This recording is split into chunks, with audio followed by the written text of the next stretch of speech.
Alors bonjour, pour la séance 11 de l'activité de lecture de la boîte à merveilles, on va voir une scène de jeu.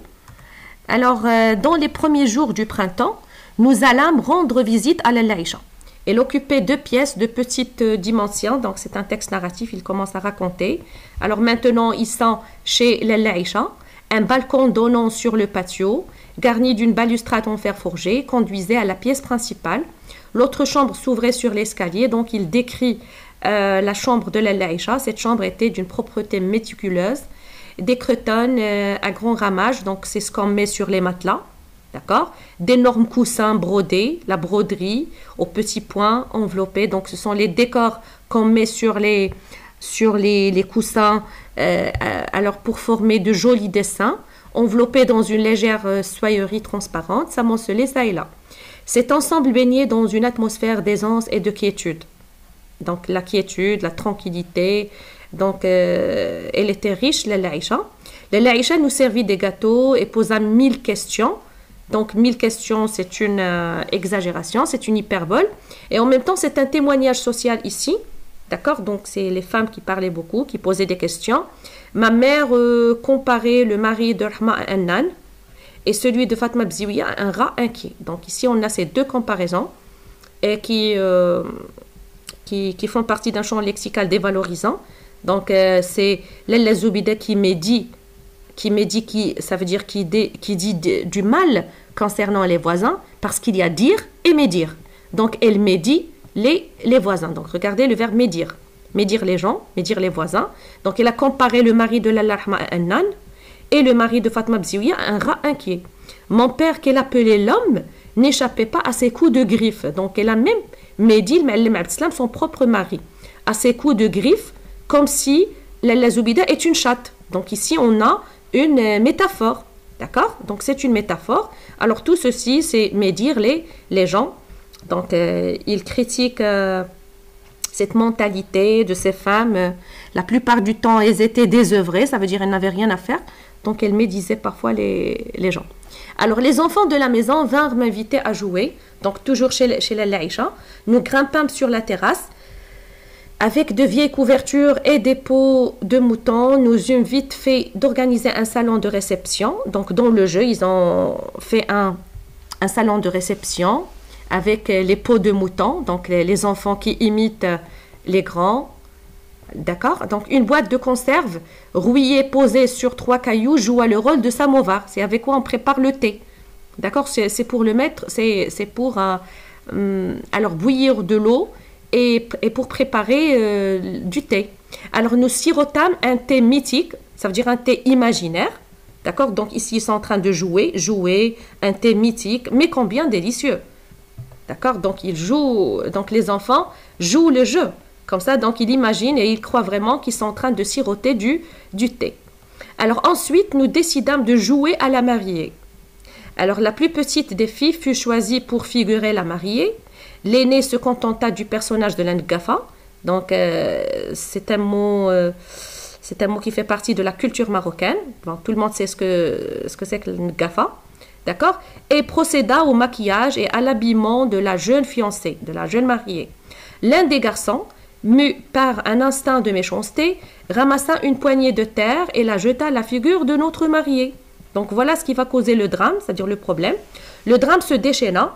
Donc le jeu, ils étaient en train de jouer tranquillement et voilà le problème. C'est le petit garçon qui a jeté une poignée de terre à la figure de la mariée. La mariée et ses invités se mirent à hurler et à se battre. Une des femmes monta, distribua des taloches et des insultes, traita de démons innocents et coupables. Donc innocent et coupable, c'est une antithèse. Donc c'est la femme qui a frappé tout le monde. C'est pour arrêter cette dispute et la bagarre. Et me descendit sous son bras comme un paquet pour me remettre à ma mère. Donc c'est une comparaison. Voilà. Alors c'est une partie de jeu. Ils ont joué à la mariée. D'accord? Donc c'est un petit texte narratif avec tout le schéma du texte narratif que vous avez déjà vu à leur tronc commun. Alors on va voir la structure de ce texte et aussi les deux champs lexicaux qu'on a ici. Donc Donc ça a commencé avec le champ lexical, le champ lexical de la fête, donc la mariée, gafa, etc. Et puis le champ lexical de la bagarre, la méchanceté, le drame, se battre, hurler, les insultes, les démons, etc. Alors, dans les premiers jours du printemps, Sidi Mohamed et sa mère rendaient visite à l'Aïcha. Et c'est là qu'il rencontra les enfants du voisinage qui l'invitèrent à jouer en leur compagnie. Donc, c'est la scène du jeu qu'il raconte. Alors, les axes de lecture, on a situation initiale. Sur la terrasse de la maison, les enfants se préparent pour le jeu de la mariée, donc la situation initiale. C'est l'état d'équilibre, pas de problème. L'élément perturbateur, on a jet d'une poignée de terre sur la mariée. Et puis les péripéties, les cris, les hurlements, bagarres, courses. La résolution, l'arrivée de la femme qui distribue des taloches. Alors, la situation finale, remise du narrateur à sa mère par la femme. Voilà. Donc, tous les éléments du texte narratif que vous connaissez tous. Alors, pour les deux champs lexicaux qu'on a relevés, on a relevé le champ lexical de la fête, donc salon, samovar, gafa, marié, etc., bijoux. Alors, le champ lexical de la violence, hurler, insulte, taloche, méchanceté, drame. Drame et larmes. Alors, synthèse, dans cet extrait, qui comprend un micro-schéma narratif, le narrateur évoque une visite chez l'ami de sa mère et la partie de jeu qui a tourné en bagarre. Donc ça, c'est un micro-schéma narratif, d'accord, avec tous les éléments du texte narratif qu'on a déjà relevé. Alors, on récapitule le chapitre 4, même les passages qu'on n'a pas vus, donc on évoque ce qui est important. Alors, le premier point, Sidi Mohamed raconte une scène de jeu chez Lalla Aïcha. Lalla Zoubida et son ami médisaient, donc dire et médire. Médiser, ça veut dire commérer les voisines et quelques membres de leur famille. Le narrateur critique les mauvaises langues et l'hypocrisie de ces femmes. Parce qu'elles parlaient, elles disaient des choses mauvaises concernant leurs voisines. Mais lorsqu'elles les rencontraient, elles étaient très douces. Donc là, c'est une mauvaise disposition. Alors, le narrateur admire l'habileté de sa mère. Elle est habile. D'accord? Elle a un savoir-faire. Elle a pu convaincre Ma'alem Abdeslam d'acheter une lampe. Moulay al-Arbi a des problèmes avec son associé. Celui-ci l'a trompé et lui a volé son argent. Alors, c'est un passage qu'on n'a pas traité ici, mais je pense qu'on a déjà fait en classe. D'accord? Donc, je vous rappelle que tout ceci est seulement est une petite révision de la boîte à merveilles. Donc, ce sont des choses qu'on a déjà vues. Alors, Moulay al-Arbi a des problèmes avec son associé. Al-Qadr, on a déjà vu ça.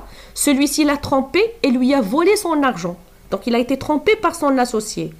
Le pacha et ses gardes ont seulement réclamé une somme fabuleuse sans toutefois pouvoir réconcilier les deux adversaires et régler le problème. Donc le pacha représente ce système corrompu. D'accord? Là où il y a la corruption.